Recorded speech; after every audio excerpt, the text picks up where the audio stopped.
Good morning. Welcome to another episode of Electric Bison. These rusty propane canisters in the yard of a remote propane facility, which could be in Iran, but it's in Montana, are enough to contain all the enriched uranium that the Iranians are thought to have at 60% enrichment. It could probably be enriched to 90% pretty quickly if they didn't have everything bombed to pieces in the current war.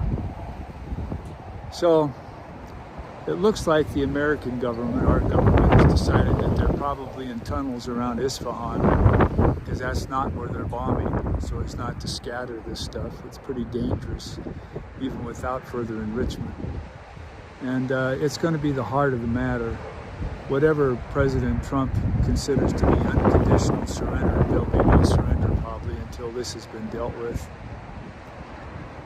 The Israeli armed forces, the IDF, and the U.S. Armed Forces Special Operations have the capability to go into Iran and find this stuff, which weighs about 970 pounds.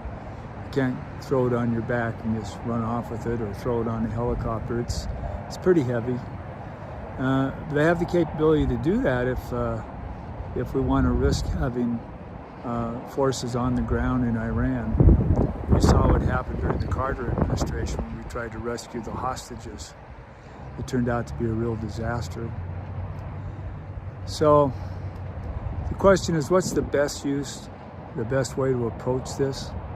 In my view, the best way to approach it is for the Iranians to offer to transfer this material to the United States to put in one of our mobile uranium facilities, or basically storage shipping containers that have been fitted to contain these, and then transport them immediately from wherever they're at to Oak Ridge, Tennessee. That'd be the best. So how could that happen?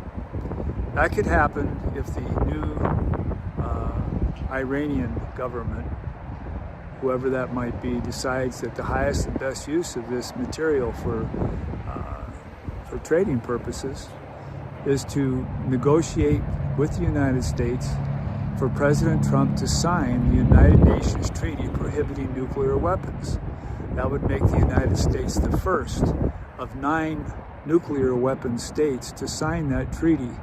96 nations that have no nuclear weapons have already signed it. It's an existing treaty. So there's no negotiations required between sides that no longer can trust each other. This would be more like a hostage exchange.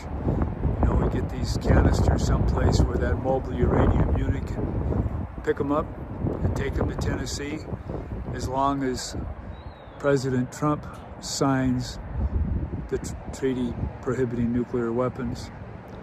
And of course, it's got to be done like a hostage exchange, because President Trump has proved fully untrustworthy.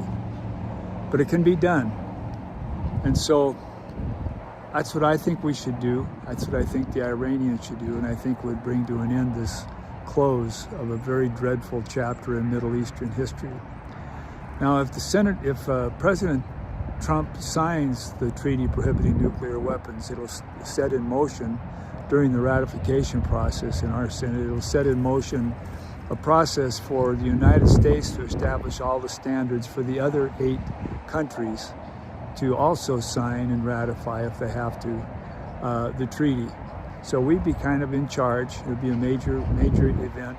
President Trump would probably rightly get the Nobel Peace Prize, but it would start the whole process. And then people that have a problem with it, they can sound off during the Senate ratification process.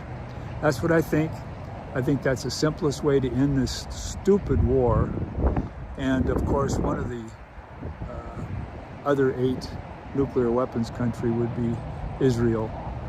And they'll probably do their thing and act like they don't have nuclear weapons when everybody knows that they do. And the others would fall in place in a different order depending on their situation. China particularly has to know that the situation is stable before they would fold in with the rest of the nations. Russia has already indicated they wanted to extend the START treaty, so they'd be relatively easy compared to China. And of course, France and the United Kingdom, they're our allies, and once we sign, then they're free in NATO to sign as well. So that's my thoughts. I think that's what we should do. I think that's what the Iranians should do to save lives and move on. Iran was already looking at signing the Treaty Prohibiting Nuclear Weapons before this fiasco started. And they would no longer be a nuclear weapon state, so they could sign it just like the other 96 countries. Thanks.